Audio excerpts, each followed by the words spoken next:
ಎಲ್ರು ಮಾತಾಡುವಂಥದ್ದು Israel Iran ಯುದ್ಧ ಆಗಿರೋದ್ರಲ್ಲಿ ಒಂದೇನೋ ಕ್ಲಾರಿಟಿ ಇದೆಯಪ್ಪ. ಈ ಅಮೆರಿಕ ಯಾಕೆ ಇಸ್ರೇಲ್ ಜೊತೆ ಸೇರಿ ಯುದ್ಧ ಮಾಡ್ತು ಅನ್ನೋದೇ ಇಲ್ಲಿ ಡೊನಾಲ್ಡ್ ಟ್ರಂಪ್ಗೆ ಎಷ್ಟೋ ಜನ ಮಾತಾಡ್ತಾರೆ, ಏನೋ ಹುಚ್ಚತನ ಹಂಗೆ ಹಿಂಗೆ ಮಾಡ್ತಾರೆ ಅಂತ. ಬಟ್ ಅವ್ರು ಆಡ್ತಾ ಇರುವಂತ ರೀತಿನೇ ವಿಚಿತ್ರವಾಗಿದೆ. ಇಡೀ ಅಮೆರಿಕನ ಕಂಟ್ರೋಲ್ ಮಾಡೋದು ಇಸ್ರೇಲ್ ಯಾಕೆ ಅಷ್ಟು ಪವರ್ಫುಲ್ ಅಥವಾ ಅಷ್ಟು ಚಿಕ್ಕ ದೇಶ ಆಗಿದ್ರು ಕೂಡ ಇಡೀ ವರ್ಲ್ಡ್ ದೊಡ್ಡಣ್ಣ ಅಂತ ಅಮೆರಿಕಾಗಂತ ದೊಡ್ಡಣ್ಣನ ಯಾರಾದ್ರೂ ಕಂಟ್ರೋಲ್ ಮಾಡ್ತಾರಂದ್ರೆ ಅದು ಇಸ್ರೇಲ್. ಇವಾಗ ಬಾಹುಬಲಿ ಮೂವಿ ನೋಡಿದಿರಾ? ಬಾಹುಬಲಿಯಲ್ಲಿ ಪ್ರಭಾಸ್ ಎಂತ ದೊಡ್ಡ ವೀರ ಅಂದ್ರೆ ಅಷ್ಟು ಯುದ್ಧ ಮಾಡ್ತಾನೆ, ಅಷ್ಟೆಲ್ಲ ಇದ್ ಮಾಡ್ತಾನೆ. ಹಾಗಂತ ಅನುಷ್ಕಾ ಮುಂದೆ ಯಾವ ರೀತಿ ತಲೆ ತಗ್ಗಿಸ್ತಾನೋ ಅಥವಾ ಅನುಷ್ಕಾನ ಒಂದು ದೋಣಿ ಹತ್ಸೋಗ ಯಾವ ರೀತಿ ಒಂದು ಇದ್ ಮಾಡ್ತಾನೋ ಅದೇ ರೀತಿ ಅಮೆರಿಕ ಇಡೀ ಪ್ರಪಂಚದಲ್ಲಿ ಬೇಕಿದ್ರೆ ಆಟ ಆಡುತ್ತೆ, ಇಸ್ರೇಲ್ ಮುಂದೆ ಆಟ ಆಡಕ್ಕಾಗಲ್ಲ. ಏನಕ್ಕಂದ್ರೆ ಇಡೀ ಅಮೆರಿಕಾದಲ್ಲಿ ಆ ಇಸ್ರೇಲ್ ಅವರ ಇನ್ಫ್ಲುಯೆನ್ಸ್ ಅನ್ನೋದು ಅಷ್ಟಿದೆ. ನಾವು ಯೂಸ್ ಮಾಡುವಂಥ ಗೂಗಲ್ ಆಗಿರ್ಬೋದು, ಯೂಟ್ಯೂಬ್ ಆಗಿರ್ಬೋದು, ಫೇಸ್ಬುಕ್ ಆಗಿರ್ಬೋದು, ಮೈಕ್ರೋಸಾಫ್ಟ್ ಆಗಿರ್ಬೋದು, ಇಂಟೆಲ್ ಆಗಿರ್ಬೋದು, ಇಡೀ ವರ್ಲ್ಡ್ ಟೆಕ್ ವರ್ಲ್ಡ್ ಅಂತ ಏನು ಕರಿತೀವೋ ಟೆಕ್ನಾಲಜಿ ಮೇಲೆ ನಿಂತಿರೋದಲ್ವಾ, ಆ ಎಲ್ಲ ಬಿಸ್ನೆಸ್ ಮ್ಯಾನ್ಗಳು ಕೂಡ ಯಹೂದಿಗಳು, ಜ್ಯೂಸ್ ಅಂತ ಕರಿತೀವಿ. ಸೊ ಆ ಯಹೂದಿಗಳು ಮೇನ್ ಅಮೆರಿಕದಲ್ಲಿ ಏನು ಎಕಾನಮಿಯನ್ನು ಕಾಂಟ್ರಿಬ್ಯೂಟ್ ಮಾಡ್ತಿದ್ರು ಅದರಲ್ಲಿ ಇವ್ರದ್ದು ಕೈ ಮುಂದೆ ಜಾಸ್ತಿ ಇದೆ ಕೈ. ಸೊ ಇಸ್ರೇಲ್ ಏನ್ ಹೇಳುತ್ತೋ ಅದನ್ನ ಅಮೆರಿಕ ಕೇಳಲೇಬೇಕು. ವೈ? ಬಿಕಾಸ್ ಇಸ್ರೇಲ್ನ ಇನ್ಫ್ಲುಯೆನ್ಸ್ ಅನ್ನೋದು ಅಷ್ಟಿದೆ ಅಮೆರಿಕದ ಮೇಲೆ. ಅಮೆರಿಕ ಇವಾಗ ಎಕ್ಸಾಂಪಲ್ ನಮ್ಮ ಇಂಡಿಯಾದಲ್ಲಿ ಮುಖೇಶ್ ಅಂಬಾನಿ ಮತ್ತೆ ಅದಾನಿ ಹೇಳಿದ್ರೆ ಅವಾಗ ಗೌರ್ಮೆಂಟ್ ಅವ್ರು ಕೇಳಲ್ವಾ? ಸೇಮ್ ಅದೇ ರೀತಿ ಅಲ್ಲೂ ಕೂಡ most of the business man ಅಲ್ಲಿ ಯಹೂದಿಗಳೇ. ಸೊ ಯಹೂದಿಗಳು ಏನ್ ಹೇಳ್ತಾರೋ ಅದನ್ನ ಅಲ್ಲಿನ ಅಮೆರಿಕ ಗೌರ್ಮೆಂಟ್ ಅವ್ರು ಕೇಳಲೇಬೇಕು, ಇಲ್ಲಾಂದ್ರೆ ಸ್ವಲ್ಪ ನೆಕ್ಸ್ಟ್ ಅವ್ರ ಗೌರ್ಮೆಂಟೇ ಬರೋಕ್ಕೆ ಇಸ್ರೇಲ್ ಅವ್ರು ಬಿಡಲ್ಲ, ಅಷ್ಟು ಪವರ್ಫುಲ್ ಕಂಟ್ರೋಲ್ ಮಾಡ್ತಾರೆ ಇಸ್ರೇಲ್. ಓಕೆ, ಈ ಯುದ್ಧದ ವಿಚಾರದಲ್ಲಿ ನಮ್ಮ ದೇಶದಲ್ಲಿ ನಮ್ಮ ಪ್ರಧಾನಿ ಅವ್ರು ತೆಗೆದುಕೊಂಡಂತ ಒಂದಿಷ್ಟು ನಿಲುವುಗಳು, ಈಗ ಏನು ಅಲ್ಲಿಂದ ಹಡಗುಗಳು ಪಾಸ್ ಆಗ್ತವೆ ಅಂದ್ರೆ ಈಗ ನಾವು ಗಮನಿಸೋದಾದ್ರೆ ಬೇರೆ ಬೇರೆ ದೇಶಗಳ ಜೊತೆಗೆ ಒಂದು ಒಳ್ಳೆ ರೀತಿಯಂತ ಬಾಂಧವ್ಯವನ್ನ ಇಟ್ಕೊಂಡು ಬರ್ತಾ ಇದ್ದಾರೆ ನರೇಂದ್ರ ಮೋದಿ ಅವರು. ಬಟ್ ಇದು ಎಲ್ಲದರ ಮಧ್ಯೆ ಒಂದು ಭಯ ಅನ್ನೋದಿರುತ್ತೆ. ಈಗ ನಾವು ಗಮನಿಸಿದ್ವಿ ಅಂದ್ರೆ ಲಾಸ್ಟ್ ವೆನೆಜುವೆಲಾದಿಂದ ಅಮೆರಿಕಾದವರು ಅಲ್ಲಿರುವಂತ ಪ್ರೆಸಿಡೆಂಟ್ ನ ಕಿಡ್ನಾಪ್ ಮಾಡ್ತಾರೆ. ಈಗ ಪ್ರಧಾನಿ ನರೇಂದ್ರ ಮೋದಿ ಅವರಿಗೆ ಈ ಸಿಚುವೇಶನ್ ಏನಾದ್ರೂ ಬರುವಂತ ಚಾನ್ಸಸ್ ಇದೆಯಾ? ಅಂದ್ರೆ ಇವಾಗ ಎಕ್ಸಾಂಪಲ್ ಟ್ರಂಪ್ ಬಂದ್ಬಿಟ್ಟು ನಮ್ಮ ನರೇಂದ್ರ ಮೋದಿ ಅವರನ್ನು ಕೂಡ ನೈಟ್ ಅಂಡ್ ನೈಟ್ ಹೋಗಿ ಕಿಡ್ನಾಪ್ ಮಾಡ್ಕೊಂಡು ಹೋಗ್ಬಿಡ್ತಾರೆ, ವೆನೆಜುವೆಲಾ ಪ್ರೆಸಿಡೆಂಟ್ ತರ. ಹಾ, ಅಂದ್ರೆ ಇತ್ತೀಚೆಗೆ ಒಂದು ಇಂಡಿಯಾ ಬಗ್ಗೆ ಒಂದು ಸ್ಟೇಟ್ಮೆಂಟ್ ಕೊಡ್ತಾರೆ. ಓಕೆ, ಆ ಕ್ವಶನ್ಗೆ ಆನ್ಸರ್ ಮಾಡ್ಬೇಕಂದ್ರೆ ನಮ್ಮ ಇಂಡಿಯಾ ಬಗ್ಗೆ ತಿಳ್ಕೊಬೇಕು. ನಮ್ಮ ಇಂಡಿಯಾ ಸಣ್ಣ ದೇಶ ಅಲ್ಲ. ಅಮೆರಿಕ ಅವರು ವಿಯೆಟ್ನಾಂ ಅಲ್ಲಿ ಒಂದು ಯುದ್ಧ ಮಾಡ್ತಾರೆ. ವಿಯೆಟ್ನಾಂ ಅವರು ನಾಯಿ ಹೊಡೆದಂಗೆ ಹೊಡೆದು ಕಳಿಸ್ತಾರೆ ಅಮೆರಿಕ ಅವ್ರನ್ನ. ನಮ್ಮ ಇಂಡಿಯಾ ಬರೀ ಸ್ವತಂತ್ರ ಆಗಿ 20 ವರ್ಷಕ್ಕೆ ಒಂದು ಬೇರೆ ದೇಶನೇ ಕ್ರಿಯೇಟ್ ಮಾಡುತ್ತೆ, ಪಾಕಿಸ್ತಾನ 2 ಭಾಗ ಮಾಡುತ್ತೆ. ಸೊ ಅಮೆರಿಕ ಅವಾಗ ಅರ್ಥ ಆಗುತ್ತೆ ಇದು ಇಂಡಿಯಾನ ಹಿಂಗೆ ಬಿಟ್ರೆ ಫ್ಯೂಚರ್ ಅಲ್ಲಿ ಇಂಡಿಯಾ ಸೂಪರ್ ಪವರ್ ಆಗ್ಬಿಡುತ್ತೆ ಅಂತ ಬಿಟ್ಟು ಪಾಕಿಸ್ತಾನ ಎತ್ಬಿಟ್ಟು ತೊಡೆ ಮೇಲೆ ಕೂರಿಸ್ಕೊಂಡು ನಿಂಗೆ ಏನ್ ಬೇಕೋ ನಾನು ಎಲ್ಲ ಕೊಡ್ತೀನಿ, ನೀನು ಇಂಡಿಯಾನ ಹೆಂಗಾದ್ರೂ ಮಾಡಿ ಡಿಸ್ಟರ್ಬ್ ಮಾಡ್ತಿರೋ ಅಂತ.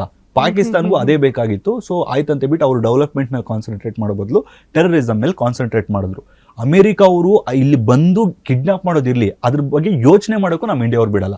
ನಮ್ಮ ಇಂಡಿಯಾದ ಇಂಟೆಲಿಜೆನ್ಸ್ ಅನ್ನೋದು ಎಷ್ಟು ಸ್ಟ್ರಾಂಗ್ ಇದೆ ಅಂದ್ರೆ ನೀನು ಅಮೆರಿಕ ಆಗಿದ್ರು ಹೊಡಿತಾರೆ ದೇಶಕ್ಕೆ ಏನಾದ್ರು ಪ್ರಾಬ್ಲಮ್ ಆಗಿದೆ ಅಂದ್ರೆ. ನೀವು ಎಕ್ಸಾಂಪಲ್ ಬೇರೆ ಯಾವುದೇ ದೇಶ ಆಗಿರ್ಲಿ, ಬ್ರೆಜಿಲ್ ಆಗಿದ್ರು ಹೊಡಿತಾರೆ ಯಾರೇ. ಅವ್ರು ಅಮೆರಿಕ ಅವ್ರು ಇವನ್ ನಮ್ಮ ಮೋದಿ ಬಂದು ಎತ್ಕೊಂಡು ಹೋಗೋದಿರ್ಲಿ, ಬರ್ಲಿ ಫಸ್ಟ್.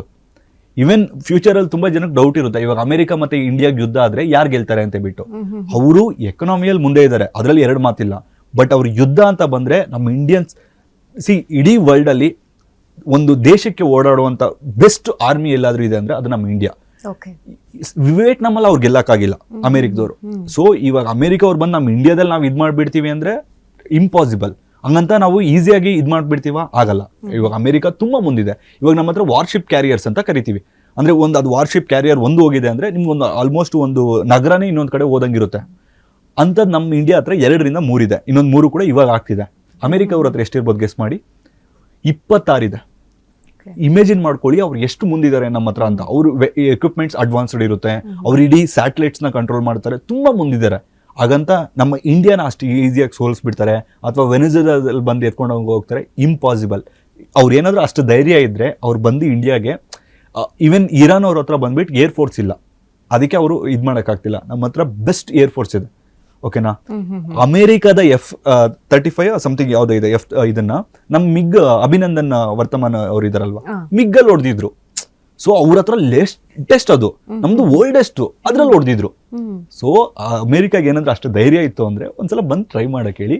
ಇಂಪಾಸಿಬಲ್. ಅದೇ ಸೇಮ್ ವಿಯೆಟ್ನಾಂ ಹೆಂಗ್ ಹೊಡೆದ್ ಕಳ್ಸಿದ್ರು ಅಮೆರಿಕ ಅವ್ರನ್ನ, ಅದೇ ರೀತಿ ನಮ್ಮವರು ಹೊಡೆದ್ ಕಳಿಸ್ತಾರೆ. ಅದಕ್ಕೆ ಅವಾಗವಾಗ ಈ 50% GST ಅಸ್ತ್ರವನ್ನ ಹಾಕ್ತಾ ಇರ್ತಾರೆ ಅದು ಅದು ಅವ್ರ ಕಂಟ್ರೋಲ್ ಇದೆ. ಯಾಕಂದ್ರೆ ನಮ್ಮ ದೇಶದ ಇಂಡಿಯನ್ ಎಕಾನಮಿ ಎಷ್ಟು 4 ಟ್ರಿಲಿಯನ್, ಓಕೆನಾ? ನಮ್ದು ಎಷ್ಟು 400 ರೂಪಾಯಿ ಅಂತ ಅನ್ಕೊಳ್ಳಿ. ಅಮೆರಿಕ ಅವ್ರದ್ದು ಎಷ್ಟು ಅರೌಂಡ್ 40 ಟ್ರಿಲಿಯನ್, ಅಂದ್ರೆ ನಮ್ಗಿಂತ ಅವರು 10 ಪಟ್ಟು ಜನಾಂಗಿದ್ದಾರೆ. ಸೊ 10 ಪಟ್ಟಿದ್ದವಾಗ ಅವನ್ಗೆ ಇಡೀ ಪ್ರಪಂಚ ಕೇಳ್ಬೇಕಾಗುತ್ತಲ್ಲ. ಇವಾಗ ಅವ್ನು ಶ್ರೀಮಂತ, ಇವಾಗ ಒಂದು ಊರಲ್ಲಿ ಶ್ರೀಮಂತ ಏನ್ ಹೇಳ್ತಾನೋ ಅದನ್ನ ಬಡವರೆಲ್ಲ ಕೇಳ್ಬೇಕಾಗುತ್ತಲ್ಲ, ಹಂಗ ಅವ್ನು ಮುಂದಿದ್ದಾನೆ. ಸೊ ನಾವು ಅದಕ್ಕೆ ಹೇಳೋದು, ಚೆನ್ನಾಗಿ ಕಷ್ಟಪಡಿ, ದೇಶಕ್ಕೆ ಟ್ಯಾಕ್ಸ್ ಚೆನ್ನಾಗಿ ಕಟ್ಟಿ, ನಾವು ಟೈಮ್ ವೇಸ್ಟ್ ಮಾಡೋ ಬದಲು ನಾವು ಚೆನ್ನಾಗಿ ದುಡ್ದಿದೀವಿ ಅಂದ್ರೆ ದೇಶಕ್ಕೆ ಡೆವಲಪ್ ಆಗುತ್ತೆ. ನಮ್ಮ ಎಕನಾಮಿ ಅನ್ನೋದು ಬೂಸ್ಟ್ ಆದ್ರೆ ಅವಾಗ ನಾವು ಹೇಳ್ಬೋದು ಅಮೆರಿಕಾಗೆ ನಾನು ನಿನ್ ಮೇಲೆ 50% ಟ್ಯಾಕ್ಸ್ ಹಾಕ್ತೀನಿ ಅಂತ. ಬಟ್ ಇವಾಗ ನಮ್ಮ ಹತ್ರ ಆ ಪೊಸಿಷನ್ ಅಲ್ಲಿ ಇಲ್ಲ. 4 ಟ್ರಿಲಿಯನ್ ಇದು ಇನ್ನು ಇವಾಗ ಗ್ರೋಯಿಂಗ್. ನಾವು ನಮ್ಮ ಹತ್ರ ಸರಿಯಾಗಿರೋ ಇನ್ಫ್ರಾಸ್ಟ್ರಕ್ಚರ್ ಇಲ್ಲ. ಸೊ ಅದಕ್ಕೆ ಇನ್ಫ್ರಾಸ್ಟ್ರಕ್ಚರ್ ಮೇಲೆ ವರ್ಕ್ ಮಾಡ್ಕೊಂಡು ಎಲ್ಲ ಮುಂದೆ ಒಂದು ದಿನ ಏನಾದ್ರು ನಮ್ಮ ಇಂಡಿಯಾ ನಂಬರ್ 1 ಅಲ್ಲಿ ಬಂದು ಅಂದ್ರೆ ಅವಾಗ ನಾವು ಹಾಕ್ಬೋದು 50%. ಏನು ನೀನು ನಾನು ಹೇಳ್ದಂಗೆ ಹೇಳ್ತೀಯಾ 100% ಕೂಡ ಹಾಕ್ಬೋದು. ಅದೇ ಮುಂಚೆಕ್ಕಿಂತ ಬೆಟರ್ ಮುಂದೆ ಹೋಗ್ತಾ ಇದೆ. ಸೊ ಅಮೆರಿಕನ ಬೀಟ್ ಮಾಡೋಷ್ಟು ಮಟ್ಟಿಗೆ ಇನ್ನು ತಲುಪಿಲ್ಲ, ತುಂಬಾ ಟೈಮ್ ಇದೆ, ತಲುಪುತ್ತೆ ಮುಂದಿನ ದಿನಗಳಲ್ಲಿ ಅಂತ ನೋಡ್ಬೋದು. ಬಟ್ ಅದೇ ಈಗ ಅಮೆರಿಕದ ಬಗ್ಗೆ ಅದೇ ಡೊನಾಲ್ಡ್ ಟ್ರಂಪ್ ಅಲ್ಲಿ IT ಕೆಲಸ ಮಾಡುವಂತವ್ರನ್ನ ಗಮನದಲ್ಲಿಟ್ಕೊಂಡು ಇಂಡಿಯಾದವರು ಈ ರೀಸೆಂಟ್ ಆಗಿ ಒಂದು ಸ್ಟೇಟ್ಮೆಂಟ್ ಅನ್ನ ಕೊಡ್ತಾರೆ, ಅದು ನನಗೆ ನೆನಪಾಗ್ತಿಲ್ಲ.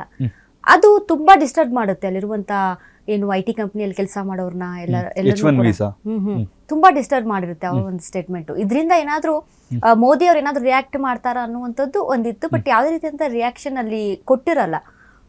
ನಮಗ್ ಗೊತ್ತಲ್ಲ ನಮ್ಮ ವಿರೋಧ ಪಕ್ಷಗಳು ಏನ್ ಮಾಡ್ತವೆ ಅಂತ. ಸೊ ಅದು ನಡೀತು ರಾಜಕೀಯವಾಗಿ. ಹಂಗಾಗಿ ಯಾವುದೇ ರೀತಿಯಾಗಿ ಆಕ್ಷನ್ ತಗೊಳ್ಳುವಂತ ಸ್ಥಾನದಲ್ಲಿ ನಮ್ಮ ಪ್ರಧಾನಿಯವರು ಇಲ್ವಾ, ಹೇಗೆ ಅಂತ? ಆಕ್ಷನ್ ಅಂದ್ರೆ ಇವಾಗ ಅವ್ರ ದೇಶದ್ದು ಅವ್ರ H1 ವೀಸಾ ಅನ್ನೋದು ಬಂದ್ಬಿಟ್ಟು ಅವ್ರ ದೇಶದ ಇದು. ಇವಾಗ ನಮ್ಮ ದೇಶದಲ್ಲಿ ಹೆಂಗ್ ಬೇಕೋ ನಾವು ತಗೋಬಹುದು. ಇವಾಗ ಅದ್ರ ಬಗ್ಗೆ ನಾನು ಇದ್ ಮಾಡಕ್ಕಾಗಲ್ಲ, ಕಮೆಂಟ್ ಮಾಡಕ್ಕಾಗಲ್ಲ. ಇವಾಗ ಭಾರತದ ಬಗ್ಗೆ ಯಾರು ಕೂಡ, ಇವಾಗ ನೇಪಾಳದವ್ರು ನಮ್ದೇನಾದ್ರು ಒಂದು ಬಾಂಗ್ಲಾದೇಶವ್ರ ಬಗ್ಗೆ ಒಂದು CA ಅಂತ ತಗೋಬರ್ತೀವಿ ಅಂತ ಅನ್ಕೊಳ್ಳಿ. ಸೊ ಅದು ನಮ್ಮ ದೇಶದ ಇಂಡಿಪೆಂಡೆನ್ಸ್. ನಾವು ಅದಕ್ಕೆ ಬಂದ್ಬಿಟ್ಟು ಬಾಂಗ್ಲಾದೇಶವ್ರು ಕಮೆಂಟ್ ಮಾಡಕ್ಕಾಗಲ್ಲ, ನೀವು ನಮ್ಮ ದೇಶದ ಪ್ರಜೆಗಳಿಗೆ ಮೋಸ ಮಾಡ್ತಿದ್ದೀರಾ ಹಾಗೆ ಹೇಗೆ ಅಂತ. ನಿಮ್ಮ ದೇಶದ ಪ್ರಜೆಗಳಲ್ಲಿ ಇರ್ಬೇಕು, ನಿಮ್ ದೇಶದಲ್ಲಿ ಇರ್ಬೇಕು. ಸೊ ಹಂಗೆ ಅಮೆರಿಕ ಅವ್ರದ್ದು ಅವ್ರ ಇಂಟರ್ನಲ್ ಮ್ಯಾಟರ್, ಅದಕ್ಕೆ ಕಮೆಂಟ್ ಮಾಡಿದೀವಿ ಅಂದ್ರೆ ಪಾಕಿಸ್ತಾನ ತರ ಆಗ್ತೀವಿ. ಸೊ ಎಲ್ಲದಕ್ಕೂ ಕಮೆಂಟ್ ಮಾಡಕ್ ಹೋಗ್ಬಾರ್ದು. ಇವಾಗ ನಮ್ದು ಏನಿದೆಯೋ ಅದನ್ನ ನೆಗೋಷಿಯೇಷನ್ಸ್ ಅಂತ ಕರಿತೀವಿ. ಅಂದ್ರೆ ಇವಾಗ ಬೇರೆ, ಇವಾಗ ನೋಡಿ ಆಯ್ತು ನಾವು ಈ ತರ ಬೇರೆ ತರ ಬೆನಿಫಿಟ್ ಕೊಡ್ತೀವಿ, ನಮ್ಮ ಇಂಡಿಯನ್ಸ್ಗೆ ಈ ತರ ಬೆನಿಫಿಟ್ ಕೊಡಿ, ಈ ತರ H1 ವೀಸಾನ ಎಕ್ಸ್ಟೆಂಡ್ ಮಾಡಿ, ಈ ತರ ಮಾತಾಡ್ಬೇಕೇ ಹೊರತು ಇಲ್ಲ ನಾನು ಇದನ್ನ ತೀವ್ರವಾಗಿ ಖಂಡಿಸ್ತೀನಿ ಅಥವಾ ಆಪೋಸಿಷನ್ ಪಾರ್ಟಿ ಹೇಳ್ದಂಗೆ ಭಾರತ ಮಧ್ಯಸ್ಥಿಕೆ ವಹಿಸಬೇಕು, ಅದನ್ನು ಜಿಯೋಪೊಲಿಟಿಕಲ್ ಅಲ್ಲಿ ವರ್ಕ್ ಆಗಲ್ಲ. ಸೊ ನಿಮ್ಗೆ ಟೈಮ್ ತಗೊಳುತ್ತೆ. ನೆಗೋಷಿಯೇಷನ್ಸ್ ತುಂಬಾ ಮ್ಯಾಟರ್ ಆಗುತ್ತೆ. ನೀವು ಹೋಗಿದ್ದೀರಾ ಬೇರೆ ದೇಶಕ್ಕೆ, ಸೊ ಅವ್ರ ದೇಶ ಅವ್ರ ರೂಲ್ಸ್, ಅವ್ರ ರೂಲ್ಸ್ ಏನ್ ಮಾಡಕ್ಕಾಗಲ್ಲ ಅಷ್ಟೇ. ಎಲ್ಲ ಓಕೆ. ಬಟ್ ಈ ಯುದ್ಧಗಳು ಯಾಕಾಗುತ್ತೆ ಅನ್ನೋದೇ ಒಂದು ಡೌಟ್. ಒಂದ್ ಕಡೆ ಎಲ್ಲ ಚೆನ್ನಾಗೇ ಇರ್ತಾರೆ, ಮಾತಾಡ್ಕೊಂಡು ಸಂಧಾನ ಮಾಡ್ಕೊಳ್ಳುವಂತ ವ್ಯವಸ್ಥೆನೂ ಕೂಡ ಇರುತ್ತೆ. ಬಟ್ ಆದ್ರೂ ಯುದ್ಧ ಯಾಕಾಗುತ್ತೆ? ಯುದ್ಧ ಇಡೀ ವರ್ಲ್ಡ್ ಅಲ್ಲಿ ಯಾವುದೇ ಯುದ್ಧ ಆಗ್ಲಿ ಅದಕ್ಕೆ ಮೇನ್ ರೀಸನ್ ಡೈರೆಕ್ಟ್ ಆಗಿ ಅಥವಾ ಇಂಡೈರೆಕ್ಟ್ ಆಗಿ ಅಮೆರಿಕ ಇರುತ್ತೆ. ವೈ? ಬಿಕಾಸ್ ಇಡೀ ವರ್ಲ್ಡ್ ಅಲ್ಲಿ ಆಯುಧಗಳನ್ನ ಎಕ್ಸ್ಪೋರ್ಟ್ ಮಾಡೋದ್ರಲ್ಲಿ ಅಮೆರಿಕ ನಂಬರ್ 1 ಅಲ್ಲಿ ಇದೆ. ಸೊ ಅವರ ಆಯುಧಗಳು ಸೇಲ್ ಆಗ್ಬೇಕು. ಇವಾಗ ಎಕ್ಸಾಂಪಲ್ ನೀವು ಮ್ಯಾನುಫ್ಯಾಕ್ಚರಿಂಗ್ ಮಾಡ್ತಾ ಇರ್ತೀರಾ ಅಂತ ಅನ್ಕೊಳ್ಳಿ, ನೀವೊಂದು ಟ್ಯಾಬ್ಲೆಟ್ಸ್ ಅನ್ನ ಮ್ಯಾನುಫ್ಯಾಕ್ಚರಿಂಗ್ ಮಾಡ್ತಾ ಇರ್ತೀರಾ ಜ್ವರಕ್ಕೆ. ಇಡೀ ಭಾರತದಲ್ಲಿ ಯಾರಿಗೂ ಜ್ವರನೇ ಬಂದಿಲ್ಲ ಅಂತ ಅನ್ಕೊಳ್ಳಿ, ಅವಾಗ ಏನಾಗುತ್ತೆ, ನಿಮ್ ಟ್ಯಾಬ್ಲೆಟ್ಗಳು ವೇಸ್ಟ್ ಆಗ್ಬಿಡಲ್ವಾ? ಸೊ ಅವಾಗ ಟ್ಯಾಬ್ಲೆಟ್ ಜ್ವರ ಬರೋಂಗ್ ನೀವೇ ಮಾಡ್ತೀರಾ. ಅಮೆರಿಕನು ಅವರ ಯುದ್ಧಗಳನ್ನ ಪ್ರಾಡಕ್ಟ್ಸ್ ಅನ್ನ ಸೇಲ್ ಮಾಡ್ಕೊಳ್ಳೋದಕ್ಕೆ, ಅವರ ಪ್ರಾಡಕ್ಟ್ಸ್ ಅನ್ನ ಶೋಕೇಸ್ ಮಾಡೋದಕ್ಕೆ ಯುದ್ಧಗಳನ್ನ ಡೈರೆಕ್ಟ್ ಆಗಿ ಅಥವಾ ಇಂಡೈರೆಕ್ಟ್ ಆಗಿ ಮಾಡಿಸ್ತಾನೆ ಇರುತ್ತೆ. ಸೊ ಯುದ್ಧ ಏನಕ್ಕಾಗುತ್ತೆ ಅಂದ್ರೆ ಇವಾಗ ಎಲ್ಲ ಅನ್ಕೋಬಹುದು ಶಾಂತಿ ಮಾತುಕತೆಯಿಂದ ಎಲ್ಲ ಮಾಡ್ಕೊಂಡ್ರೆ ಇನ್ನು ದೇಶ ಟುವರ್ಡ್ಸ್ ಇದಕ್ಕೆ ಹೋಗುತ್ತಲ್ವಾ, ಡೆವಲಪ್ ಆಗುತ್ತಲ್ವಾ, ಅಥವಾ ಪ್ರಪಂಚ ಶಾಂತವಾಗಿರುತ್ತಲ್ಲ ಅಂತ. ಆ ಥರ ಆಗೋದೇ ಇಲ್ಲ. ಏನಕ್ಕಂದ್ರೆ ಯುದ್ಧ ಕಂಪನಿಗಳು ಅನ್ನೋದು ಇವಾಗ ನೀವೇನು ಈ ಕೆಮಿಕಲ್ ಕಂಪನೀಸ್ ಅಥವಾ ಹೆಲ್ತ್ ಕಂಪನೀಸ್ ಇದೆಯೋ ಇದಕ್ಕಿಂತ 100 ಟೈಮ್ಸ್ ಬಿಗರ್ ಇರ್ತವೆ. ಇಡೀ ದೇಶದ ಹಣೆ ಬರಹನೇ ಯುದ್ಧ ಕಂಪನಿಗಳು ಚೇಂಜ್ ಮಾಡ್ತವೆ. ಸೊ ಅಮೆರಿಕ ಯುದ್ಧ ಕಂಪನಿಗಳು ಅಮೆರಿಕನ ಸುಮ್ಮನೆ ಆಗಕ್ ಬಿಡೋದೇ ಇಲ್ಲ. ಸೊ ಅವ್ರು ಏನಾದ್ರು ಒಂದು ಕಡ್ಡಿ ಇಡ್ಬೇಕು ಯಾವ್ದಾದ್ರು ಒಂದು ದೇಶದಲ್ಲಿ, ಹೆಂಗೋ ಒಂದಾಗ ಯುದ್ಧ ಮಾಡ್ಬೇಕಷ್ಟೇ. ಸೊ ಯುದ್ಧ ಕಂಪನಿಗಳಿಂದಾನೇ ಯುದ್ಧ